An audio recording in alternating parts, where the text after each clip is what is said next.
Hello everyone. Today we will start the topic intensity of electric field due to a electric dipole. Last lecture में हमने electric dipole के बारे में पढ़ा था. डाइपोल क्या होता है? दो चार्जेस जिनका मैग्नीट्यूड इक्वल और नेचर अपोजिट हो का एक पेयर जो सेंटर से यानी कि O से इक्वल डिस्टेंस पर होता है, यानी कि हम शॉर्टली कहेंगे जिनके बीच की डिस्टेंस 2L होती है, उसे हम कहते हैं इस कंप्लीट पेयर को इलेक्ट्रिक डाइपोल. ठीक है. उससे पहले हमने देखा था कि एक चार्ज Q है, उसकी जो इलेक्ट्रिक फील्ड के अंदर अगर कोई दूसरा टेस्ट चार्ज Q0 आ जाता है तो उस चार्ज के द्वारा उस टेस्ट चार्ज पर जितना फोर्स लगाया जाता है वो फोर्स और टेस्ट चार्ज के मैग्नीट्यूड रेशो को हम इलेक्ट्रिक फील्ड इंटेंसिटी कहते हैं, या इंटेंसिटी ऑफ इलेक्ट्रिक फील्ड, विद्युत क्षेत्र की तीव्रता. ठीक है. इस डेरिवेशन को जब हमने सॉल्व किया था तो फाइनली हमने एक फॉर्मूला गेन किया था E = 1/4πε0 Q, यानी जिस चार्ज की फील्ड है उसका मैग्नीट्यूड और जो टेस्ट चार्ज आया है जिस पर हमें इलेक्ट्रिक फील्ड फाइंड आउट करनी है उसके बीच की डिस्टेंस. ठीक है. तो यहाँ पर R², ये एक फार्मूला डिराइव किया था. ठीक है. अब हम इसी का यूज़ करते हुए आगे बढ़ेंगे. ये एक सिंगल चार्ज की इलेक्ट्रिक फील्ड में आने वाले टेस्ट चार्ज पर इलेक्ट्रिक फील्ड फाइंड आउट की थी. अब हमने डाइपोल के बारे में पढ़ा है, यानी कि हम पढ़ेंगे कि जब कोई इलेक्ट्रिक डाइपोल है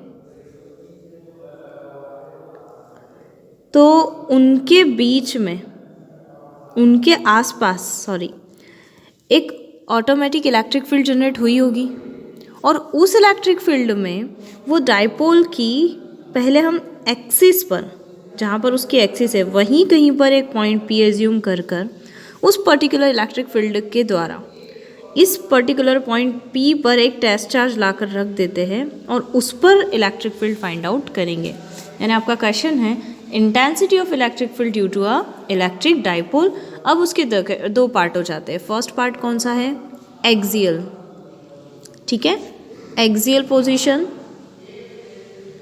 यानी कि जब डाइपोल रखा हुआ है इस तरीके से तो डाइपोल की ही एक्सिस पर कोई पॉइंट P लेकर वहाँ पर हम टेस्ट चार्ज रखेंगे. जैसे पहले किया था ना, पूरे Q0 के कहीं पर भी लाकर हमने एक टेस्ट चार्ज रख दिया था. यहाँ पर हम दो कंडीशन फाइंड आउट करेंगे, एक तो एक्सिस पर, ठीक है, और एक ऑफ एक्सिस, मतलब इसके परपेंडिकुलर इस तरफ. ठीक है. तो पहले हम एक्सिस के लिए फाइंड आउट करेंगे. तो 1 बाय 1 हम electric field intensity find out करेंगे इंडिविजुअली चार्ज के कारण. पहले प्लस Q चार्ज के कारण इस पर क्या फोर्स लग रहा है, फिर माइनस Q के कारण क्या फोर्स लग रहा है. ठीक है. इसके साथ ही बेसिक थिंग याद रखिएगा कि प्लस Q चार्ज के कारण जो इलेक्ट्रिक फील्ड इंटेंसिटी आती है या इलेक्ट्रिक लाइन्स होती है वो हमेशा आउटवर्ड होती है और माइनस Q की इनवर्ड होती है. ठीक है. तो प्लस Q के कारण जो इस पॉइंट पर चार्ज Q0 पर जो इलेक्ट्रिक फील्ड इंटेंसिटी होगी उसकी डायरेक्शन कहाँ होगी? आउटवर्ड. यानी किसके कारण है? प्लस Q1 के कारण, जिसको हमने E1 नाम दिया है, और डायरेक्शन होती है इसके इसलिए वेक्टर E1. और माइनस Q की जो लाइन्स होती है फील्ड लाइन, वो हमेशा इनवर्ड अंदर की तरफ होती है. तो माइनस Q के कारण जो इलेक्ट्रिक फील्ड लगेगी, इंटेंसिटी ऑफ इलेक्ट्रिक फील्ड, वो किस साइड होगी? अंदर की तरफ.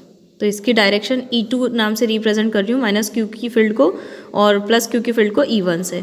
तो E2 कहाँ होगी? इस तरफ इनवर्ड्स, और प्लस Q के कारण जो E1 होगी वो आउटवर्ड होगी. ठीक है. हमें पता है कि दोनों पोल के बीच की डिस्टेंस होती है 2L, और ये जो पॉइंट रखा है हम ये मानते हैं कि ये डाइपोल है, इसका जस्ट सेंटर O होता है. यहाँ से डिस्टेंस L हो जाएगी और यहाँ से ये डिस्टेंस L हो जाएगी. तो इस O से ये पॉइंट P R डिस्टेंस पर है, ऐसा एज्यूम करते हैं. ठीक है. यानी कि जब मुझे P से Q की डिस्टेंस निकालनी होगी तो मैं पूरे R में से इतना इतना L माइनस कर दूँगी, और जब मुझे इसका नाम दे देते हैं हम लोग B और यहाँ पर AB, ऐसा नाम दे देते हैं. ठीक है. ये पॉइंट्स के नेम है, point P, point A, point B, और इस पर जो चार्ज रखे हुए वो माइनस Q, प्लस Q और Q0 है. ठीक है. तो जब मुझे AB फाइंड आउट करना होगा तो मैं पूरे R में से L माइनस कर दूँगी. ठीक है. और जब मुझे BP फाइंड आउट करना है तो पूरे R में L पार्ट और ऐड कर दूँगी. ठीक है. नाउ अब हम निकालेंगे intensity of electric field due to electric field at point A, point P. कहाँ निकाल रहे हैं हम electric field intensity? Point P पर। किसके कारण निकाल रहे हैं? Due to a charge plus Q. ठीक है, प्लस क्यू चार्ज के कारण हम पॉइंट पी पर इलेक्ट्रिक फील्ड इंटेंसिटी निकाल रहे हैं। तो हमने डायरेक्ट एक फॉर्मूला डिराइव किया है, E इक्वल टू E1 लिखेंगे 4 पाई एप्सिलॉन 0 के। आप मीडियम की परमिटिविटी के लिए लगाते हो कि ज़रूरी नहीं है कि फ्री स्पेस में हो, अगर मीडियम है तो आपको ये लिखना है के। ठीक है, और फॉर्मूला क्या था? जो भी चार्ज का मैग्नीट्यूड होता है, मतलब प्लस क्यू चार्ज है तो उसकी वैल्यू क्यू है, और उसकी डिस्टेंस कहाँ से? क्यू से पी के, मतलब जहाँ पर वो चार्ज ऐसे लेकर जहाँ पर टेस्ट चार्ज Q0 रखा है। ठीक है, तो मैं ये डिस्टेंस होगी ए पी का square. Again E1 equal to 1/4 pi epsilon 0 के Q अपॉन ए पी को आप क्या लिखेंगे? ए से पी, यानी इतना पोर्शन निकालने के लिए पूरे आर में से एल माइनस कर देंगे, यानी आर माइनस एल का whole square. Then E1 equal to, ये आपका इक्वेशन नंबर फर्स्ट दे दीजिए, और उसके बाद हम फिर से निकालेंगे intensity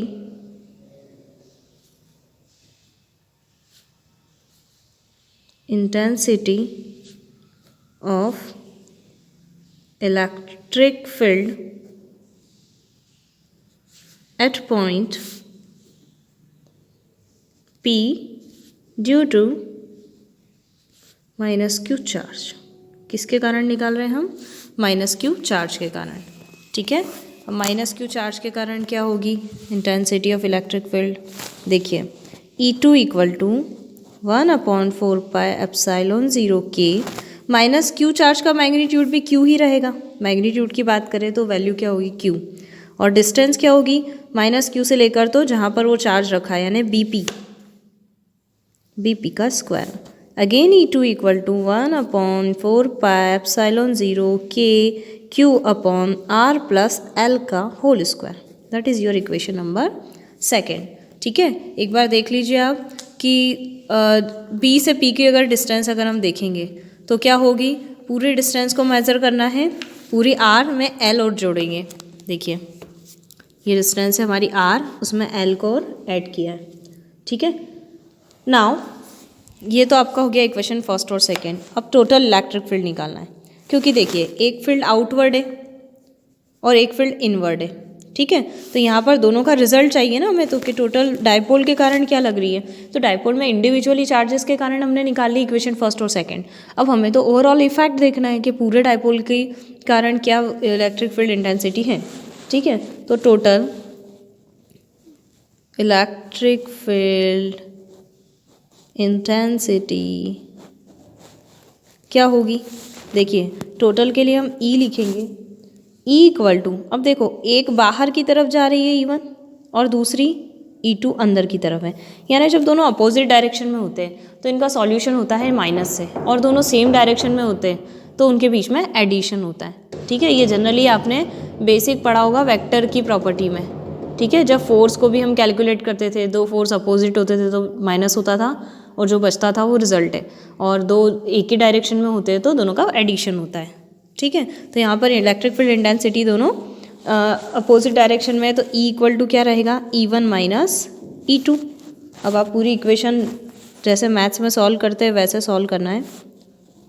Q upon R minus L का स्क्वायर माइनस 1/4 पाई एप्सिलॉन 0 के Q upon are plus L का होल स्क्वायर। ठीक है, अब आपको क्या करना है? कॉमन लेना है, Q भी कॉमन ले लेंगे। फाइनली आर माइनस एल का square minus 1/r plus L का स्क्वायर बचेगा। ठीक है, अब ये स्टेप रिपीट करते हुए आर माइनस एल का स्क्वायर और आर प्लस एल का स्क्वायर का एलसीएम ले लिया हमने, तो इससे कैंसिल आउट होगा, ये टर्म इधर आएगा आर प्लस एल का स्क्वायर, और यहाँ पर आर प्लस एल से आर प्लस एल गया तो आर माइनस एल का स्क्वायर आएगा। ठीक है, अगेन ये टर्म रिपीट करते हुए यहाँ पर हम फॉर्मूला खोलेंगे a² b² 2ab माइनस का मल्टीप्लाई भी करती जा रही हूँ, यानी a² प्लस b² और माइनस 2ab आएगा, यानी माइनस माइनस प्लस 2rl। और नीचे आप देखिएगा r minus L, r plus L दोनों का कंबाइन स्क्वायर। ठीक है, इंडिविजुअली था दोनों पे तो दोनों का कंबाइन स्क्वायर लगा दिया। ठीक है, या फिर आप ऐसे भी देख सकते हो कि r माइनस एल 2 बार है, r प्लस एल 2 बार है, तो इसको हम 2 बार भी लिख सकते हैं, जैसा आप सूटेबल हैं। ये ओवरऑल हमने इसे 4 बार खोल दिया, 2 बार r प्लस एल और 2 बार r माइनस एल कर दिया। नाउ एल स्क्वायर से L square cancel, r square से r स्क्वायर कैंसिल, तो फाइनली हमारे पास क्या बचा 1/4 पाई एप्सिलॉन 0 k। ठीक है, और 2rl और 2rl टोटल 4rl अपॉन नीचे अगर 2 बार है यानी कि वो a minus B A plus B का फॉर्मूला बनेगा, तो a² माइनस b² और a² माइनस b²। ठीक है, अब देखिए 1/4 पाई एप्सिलॉन 0 k, यहाँ पर हम इसे ब्रेक करेंगे, ये 2 को ब्रेक करके 2q into r into 2l। ठीक है, यानी 2 2 जा 4 QRL, 2 2 जा 4 QRL। ठीक है, और ये r माइनस एल का स्क्वायर है ना, 2 बार है ना ये, तो r² माइनस एल स्क्वायर का होल स्क्वायर हो गया। ठीक है, अब यहाँ पर हम कंडीशन लगाएंगे, सिंस हमें पता है कि जितनी डिस्टेंस ये पॉइंट P की Q से है, मतलब ये जो R नाम की डिस्टेंस है वो बड़ी है किसके कंपैरिजन में, ये जो डाइपोल है उसके कंपैरिजन में, क्योंकि ये मैंने आपको डायग्राम में बहुत बड़ा बताया, एक्चुअली ये डाइपोल बहुत छोटा कंसिडर किया जाता है, बहुत छोटा। तो जैसे आपने केमिस्ट्री के बॉन्ड्स वगैरह पढ़े होंगे।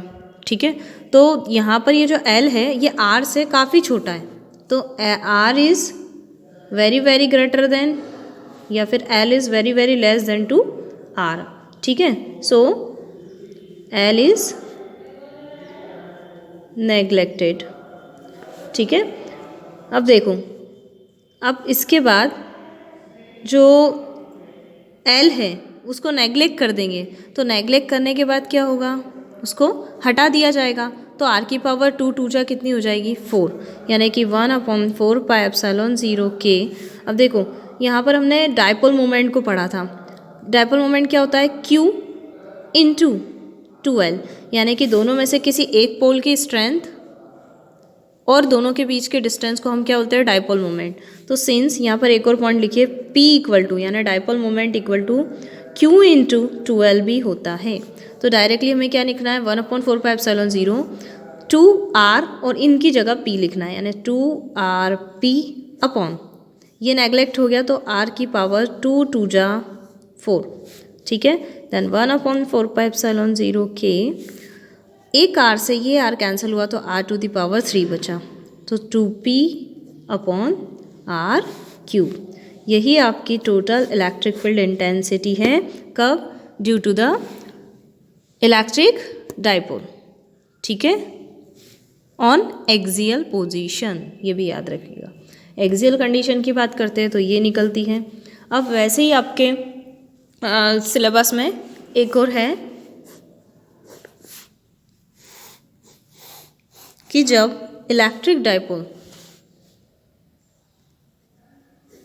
कुछ इस तरीके से है और इलेक्ट्रिक फील्ड इंटेंसिटी आपको इसके जस्ट परपेंडिकुलर वे में निकालनी है, मतलब जैसे अभी आपने एक्सिस पे फाइंड आउट की ना, वैसे ही आपको इसके जस्ट परपेंडिकुलर, जिसको हम ऑफ पोजीशन भी बोलते हैं। ठीक है, ऑफ पोजीशन या ऑन, ये वाली ऑन पोजीशन है, ये ऑफ पोजीशन है। ठीक है, इसको को एक्सियल भी कहते हैं, एग्ज़ाम में किसी भी नाम से आ सकता है।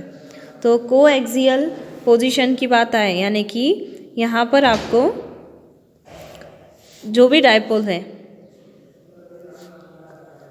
उसके सेंटर से उसको जस्ट ऑफ पोजीशन, जैसे ये एक्सिस से लिया था ना, वैसे अब आप उसके जस्ट 90 डिग्री पे लेंगे, ये डिस्टेंस तो आ रही रहेगी जैसा हमने पहले फाइंड आउट किया था। इस बार हमारा जो पॉइंट है वो P यहाँ पर है, जहाँ पर टेस्ट चार्ज Q0 है। ठीक है, और प्लस क्यू और माइनस क्यू दोनों के कारण इलेक्ट्रिक फील्ड निकालनी है। तो सो सिंपल, प्लस क्यू के कारण अगर इलेक्ट्रिक फील्ड निकलेगी तो उसकी डायरेक्शन कुछ इस तरह से होगी, प्लस क्यू से पॉइंट पी को मिलाती हुई आगे की तरफ E1, ठीक है। और क्यू से अगर मेज़र करेंगे तो डायरेक्शन अंदर की तरफ होगी, क्योंकि प्लस वाले से आउटवर्ड होती है बाहर की तरफ, और माइनस वाले से अंदर की तरफ होती है, यानी E2 की डायरेक्शन अंदर की तरफ होगी, ठीक है। अब यहाँ से आपको वेक्टर रिजॉल्व करना है, ठीक। तो वेक्टर रिजॉल्व करना मैं आपको बताती हूँ। देखो, अगर कोई डायरेक्शन ऐसी है तो उसका रिजोल्यूशन दो पार्ट में होगा, ऐसे और ऐसे। जहाँ से एंगल थीटा बनता है वहाँ पर फैक्टर आएगा E1 कॉस थीटा, और जहाँ से ऊपर इसके अलावा जो बचेगा E1 साइन थीटा।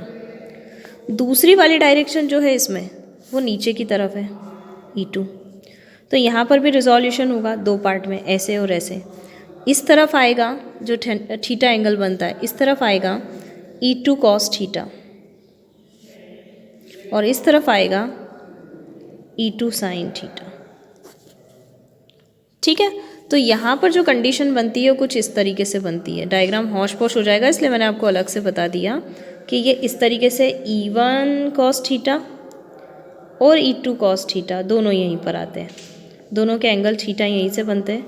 और ये वाली जो कंडीशन है यहाँ पर E2 साइन थीटा आता है। अब देखो, जब हम इसकी इलेक्ट्रिक फील्ड इंटेंसिटी निकालने की कोशिश करेंगे तो यहाँ पर हम डायरेक्टली देख चुके हैं कि प्लस क्यू के कारण इलेक्ट्रिक फील्ड क्या होगी, ठीक है। प्लस क्यू के कारण अगर हम इलेक्ट्रिक फील्ड देखेंगे तो वो निकलेगी 1/4 pi epsilon 0 K Q upon P square. देखिए, पहली इलेक्ट्रिक फील्ड E1 क्या आएगी, 1/4 pi epsilon 0 K Q upon, अब वहाँ पर भी अपने फिर से मैं डायग्राम बना देती हूँ ताकि कन्फ्यूज़न ना हो। ये डायपोल था हमारा, और एक पॉइंट हमने लिया था ऑफ पोजीशन पे, पॉइंट P। डायपोल से इसकी डिस्टेंस R है, और प्लस P के कारण electric field intensity E1 cos theta, E2 cos theta, theta theta, इधर आया E2, ठीक है। ये सामने जाएगा E1 साइन थीटा, और नीचे की तरफ आएगा E2 साइन थीटा। जिसको भी ये नहीं पता चला ना, वो पहले वेक्टर खोल के ज़रूर देख लेना कि वेक्टर को रिजॉल्व कैसे किया जाता है, ठीक है। नाउ ये डिस्टेंस आपकी L, या कंबाइंड डिस्टेंस लिख लो 2L, या L और L लिख सकते हैं, ठीक है। नाउ Q अपॉन, पहले हम इसके कारण निकालेंगे। ये पॉइंट हमारा A है, ये B है और ये P है। A से P की तरफ, मतलब पॉइंट प्लस Q चार्ज के कारण जो निकाल रहे हैं, तो प्लस Q चार्ज का मैग्नीट्यूड Q है, और डिस्टेंस क्या कहलाएगी, AP का स्क्वायर, ठीक है। वैसे ही E2 निकालने की कोशिश करेंगे तो 1/4 pi epsilon 0 K Q upon B से P की तरफ है, तो यहाँ BP का स्क्वायर। ये आपकी इक्वेशन फर्स्ट और सेकेंड है। लेकिन हम जानते हैं, क्या जानते हैं हम, कि यहाँ पर E1 साइन थीटा और E2 साइन थीटा दोनों इक्वल और जस्ट अपोजिट है, यानी कि इसके कारण इसका जो इफेक्ट है E1 साइन थीटा और E2 साइन थीटा, ये एक दूसरे को नेगलेक्ट कर देगा। तो फाइनली हमारी जो इलेक्ट्रिक फील्ड इंटेंसिटी वो क्या रहेगी, E1 cos theta plus E2 cos theta. ये दोनों तो इफेक्ट कैंसिल हो जाएंगे, है ना, एक दूसरे पे अपोजिट है जस्ट, और इक्वल मैग्नीट्यूड के, तो दोनों एक दूसरे को कैंसिल आउट कर देंगे। तो जो E1 कॉस थीटा और E2 कॉस थीटा है, ये दोनों एक ही डायरेक्शन में। तो finally total electric field intensity E equal to, total E आपका क्या रहेगा, E1 cos theta plus E2 cos theta, ठीक है। केवल यही दोनों कंपोनेंट जुड़ेंगे, ठीक। लेकिन अब हम जानते हैं कि इसकी जो डिस्टेंस है दोनों इक्वल पोजीशन पर हैं, तो हम यहाँ पर E1 बराबर E2 कर देंगे। तो फाइनली हमें क्या मिलेगा, E इक्वल टू, कैसे बराबर है वो भी मैं आपको बताती हूँ। दोनों के मैग्नीट्यूड QQ बराबर है, और यहाँ से AP और BP दोनों की डिस्टेंस भी इक्वल है, यानी कि दोनों इक्वेशन आपस में इक्वल हुई। तो मैं दोनों में से किसी एक जगह पर, जैसे ये E1 कॉस थीटा है तो E2 की जगह भी क्या लिख देती हूँ, E1 कॉस थीटा। तो finally we get 2E1 cos theta, ठीक है।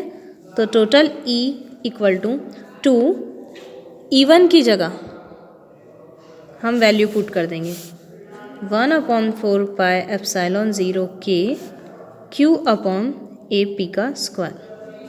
E1 की जगह पुट किया cos थीटा।